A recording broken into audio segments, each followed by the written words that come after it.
بسم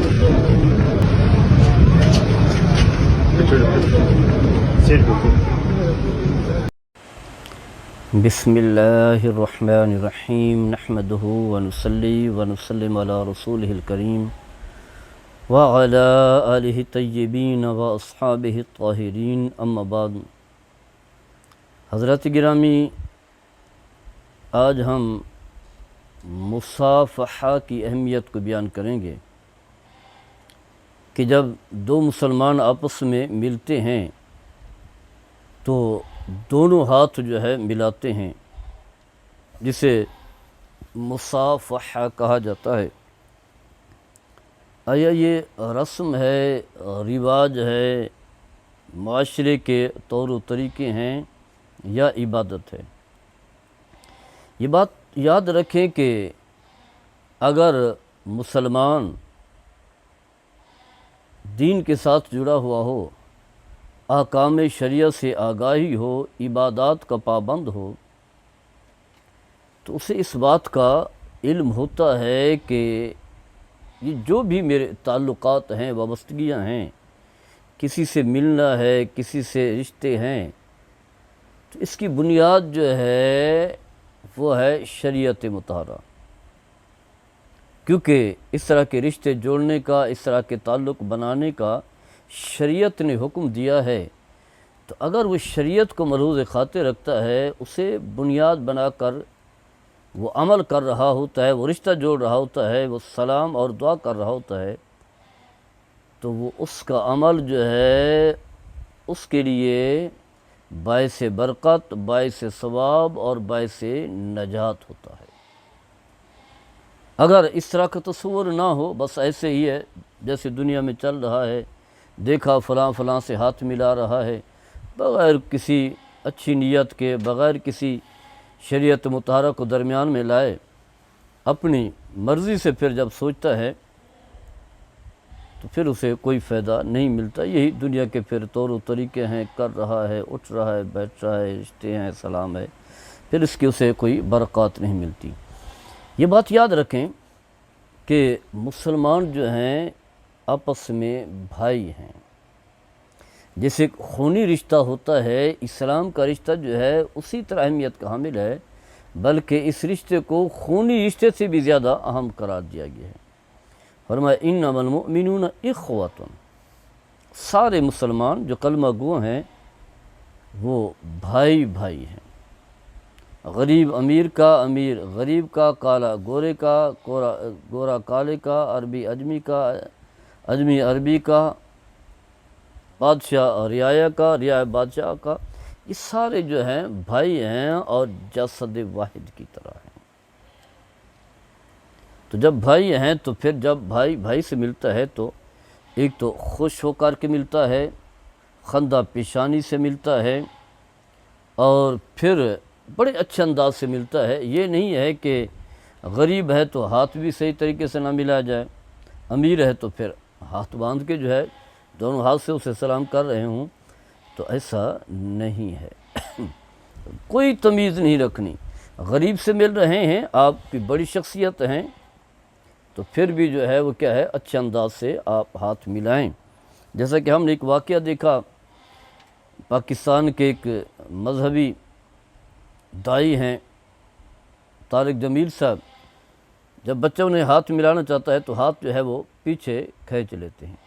یعنی اس سے ہاتھ نہیں ملاتے، ہاتھ ہی نہیں ملاتے، آگے نکل جاتے ہیں۔ تو یہ ایک بڑا تکلیف دہ مرحلہ ہے۔ ہو سکتا ہے کوئی وجہ بھی ہو، لیکن اگر بلا وجہ انہوں نے جو اسے ہاتھ نہیں ملایا تو یہ غلط کیا ہے۔ آخر وہ بھی انسان ہے، وہ بھی مسلمان ہے، اس سے بھی ہاتھ ملانا تھا، چاہے آپ جتنا بھی مشہور ہوں، شہرت کی بلندیوں کو آپ پہنچ چکے ہوں،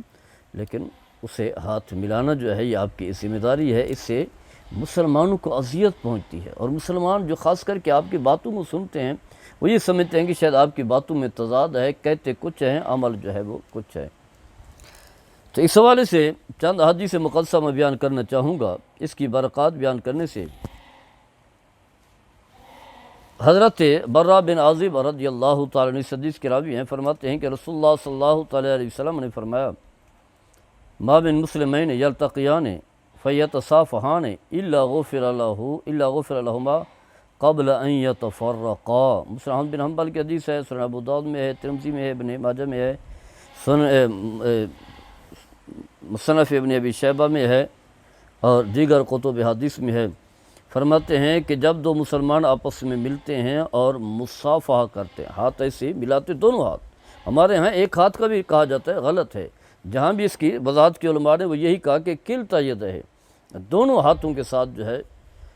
دونوں ہاتھ جو ہے وہ ملاتے ہیں۔ تو فرمایا کہ الگ ہونے سے پہلے، یعنی ہاتھ الگ بعد میں ہوتے ہیں، اللہ تعالیٰ دونوں کے گناہ پہلے سے معاف فرما دیتا ہے۔ تو یہ دیکھیں کتنے احساس کی بات ہے، آپ ایک مسلمان سے مل رہے ہیں، بھائی سے، رشتہ دار سے، پڑوسی سے مل رہے ہیں، اس کی برکات یہ ملی کہ اس کی بدولت اللہ تعالیٰ نے آپ کے گناہ معاف فرما دیے۔ اسی طرح حضرت حذیفہ بن یمان اور رضی اللہ تعالیٰ عنہم اس حدیث کے راوی ہیں، فرماتے ہیں کہ رسول اللہ صلی اللہ تعالیٰ علیہ وسلم نے فرمایا ان المؤمن اذا لقی المؤمن فسلم علیہ واخذ بیدہ فصافہ تناصرت خطایاہما کما یتناصر ورق الشجرۃ۔ طبرانی کی معجم اوسط میں حدیث موجود ہے، اسی طرح ابن شاہین کی جو ترغیب ہے اس میں بھی حدیث موجود ہے۔ فرمایا کہ جب مومن کسی مومن سے ملتا ہے، مسلمان سے ملتا ہے، پھر اسے سلام کہتے ہیں السلام علیکم ورحمۃ اللہ، پھر اس کا ہاتھ پکڑتا ہے اور مصافحہ کرتا ہے، تو فرمایا اس کے گناہ اس طرح جھڑ جاتے ہیں جس طرح کے درخت سے پتے جو ہے وہ جھڑ جاتے ہیں، اس طرح اس کے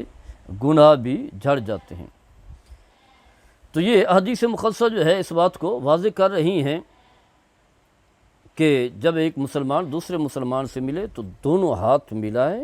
نہ دیکھے کہ یہ کس درجے کا ہے، مزدور ہے، غریب ہے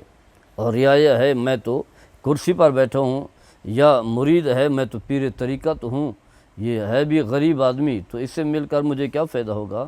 آپ نے اس فرد کی طرف نہیں دیکھنا، آپ نے شریعت مطہرہ کی طرف دیکھنا ہے۔ اور فرد جو ہے وہ تو ویسے سارے اللہ کی مخلوق ہیں، یہ تو نہیں ہے کہ غریب مرید جو ہے وہ اس کی بے وقت ہے،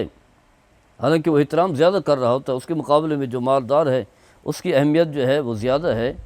تو یہ بات جو ہے وہ غلط ہے۔ اور اس کا فائدہ یہ ہوتا ہے کہ آپس میں محبت پروان چڑھتی ہے، دلوں میں نفرت کی بجائے جو ہے محبت جو ہے پرورش پاتی ہے، اور پھر ایک دوسرے کا خیال رکھا جاتا ہے، اس کے حقوق کا خیال رکھا جاتا ہے، اور یہی اللہ تعالیٰ نے فرمایا وَأَلَّفَ بَيْنَ قُلُوبِهِمْ،